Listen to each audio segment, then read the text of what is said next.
Okay, I got a student request for, fix the camera here. Got a student request for homework problem 15.11. It's a cool problem. Glad you asked. Be great practice. The problem itself is, what is the probability a particle is found in the interval between 0 and a over 4. That's the particle in a box of infinite depth, okay? So this is a great time to review what we mean by particle in a box and infinite depth. What do I mean by that? All right, so I've been drawing particle in a box as like a box here, okay, where the potential at the walls goes to infinity, and this end of the wall is 0, and this end of the wall is a. This is a box of length a, okay, and that's the language we've been using for that. So in chapter 15, can you see what I got here? In chapter 15, we showed that the wave function of a particle in a box is a times the sine of n pi x over a, which was derived pretty nicely. We've done it once or twice in class. You should go back and review that if that doesn't look familiar. This needs to be an old friend by game day. Okay? Particle in a box. We normalized it at one point. We normalized it to find that a was root 2 over a. Okay? So the particle in a box wave function more specifically is this. Root 2 over a sine n pi x over a. Again, it's the kind of thing that would be terrifying if you haven't practiced with it a good bit. It really ought to be an old friend by game day. Okay, so the question was just very much like example problem 15.2. And you may want to go back and review that example problem. But it's a probability question, and the probability is basically set up like this. A probability is equal to the integral from a to b of wave function complex conjugate times wave function dx. That is, if that is the particle between that's where x is between a and b. All right. Should have thought of that before I said it. Okay, where x is between a and b. All right, so that's where we are starting this problem. And so if we're looking for the particle to be between 0 and a to the 4th, we know it's going to be an integral. So the particle that x is going to be between 0 and a to the 4th.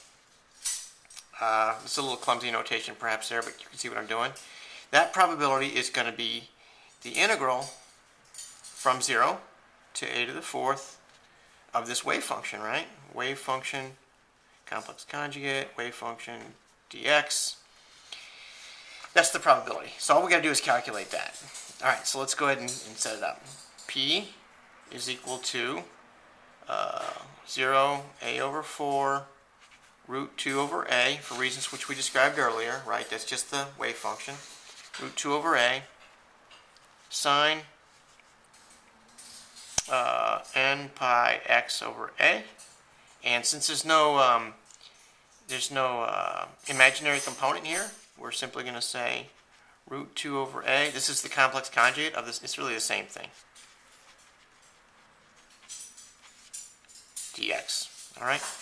So I'm going to multiply these two guys together. They're constants, so I'm going to multiply them and bring them out front. And it's going to be 2 over a, 0, a over 4, sine squared n pi x over a dx. And we have to evaluate now. We have to evaluate that integral. So I'm going to look up in a book that the integral of sine squared, let's say bx dx. Just a second here. Integral of sine squared bx dx is equal to x over 2 minus 1 over 4b sine 2bx. And before we get too far, I'm going to verify that by looking at my integral. It's not something you're supposed to know.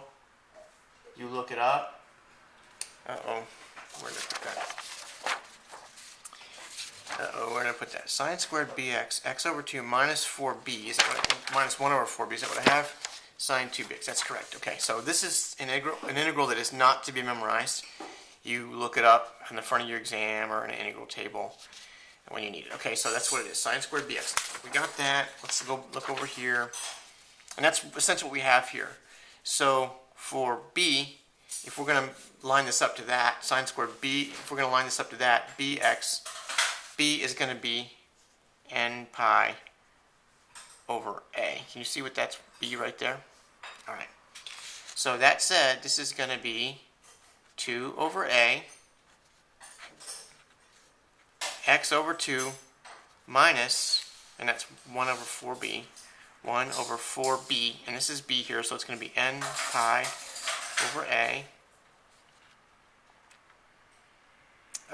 sine 2b, which is n pi over a, x. Okay? And this is on the interval a over 4 to 0. Okay, so let's bring this up here. This is 2 over a, x over 2, and so the first x is a over 4, right? Minus 1 over 1a, rather, over 4n pi, and there's no x in there, so we can't do anything with that, sine 2n pi over a, and then it's x, but the first x is a over 4, right? Minus the second x is 0, so it's 0 over 2, minus a over 4n pi, sine n pi over a times x, which is 0. Okay, I can see this term, this goes to 0, right? Because it's 0 over 2. And then sine of 0 also goes to 0, okay? So this ends up being 2 over a over 8 minus a over 4n pi times sine, and these a's are going to cancel, right? So it's, and the 2 and 4 is going to make it 1/2. So this ends up being n pi over 2.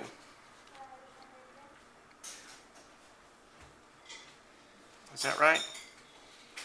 Okay, it looks like these a's are going to cancel, so it ends up being 2. I'm going to distribute this 2a times both these terms, okay? So it looks like that's going to be 1/4 minus 1 over 2n pi sine n pi over 2. I would like to, I love it when it ends up being like sine of n 2 pi or n pi, because that's, if the sine of n pi, no matter what n is, if it's an integer, it's going to be 0. Or sine of 2n pi is going to be 0. But the sine of n pi over 2 is not necessarily 0, right? Because sine wave looks like this. Okay, that's 2 pi. That's pi. But here's pi over 2, right? So sometimes it's going to be 1. If n is 0, it's going to be 0. If n is 1, it's going to be, I'm looking at this right here. Looking at that term right there. What's that going to do? If n is 0, and it can be because it's an integer, then sine of 0, well, it's the energy level, because it can't be 0. But if it's 1, it'll be pi over 2, which has a factor, which is 1/2, right? If it's sine of 2 pi over 2, it's just sine of pi, which is 0. 3 pi over 2 is -1. 4 pi over 2 is 0 again. Anyway, my point is I can't just cancel that term out. I was hoping to do that, just because I like simple functions. But then again, I go back and look at the question stem, and the question stem said just derive an equation for it. And I think this is our equation for it. And now the second part of the question makes sense to me. It didn't make sense at first. At first, the question says, show how this reaches the classical limit as n gets big. Okay, so there's my probability. That's part A. But part B, let's go on to part B. 15.11b, okay?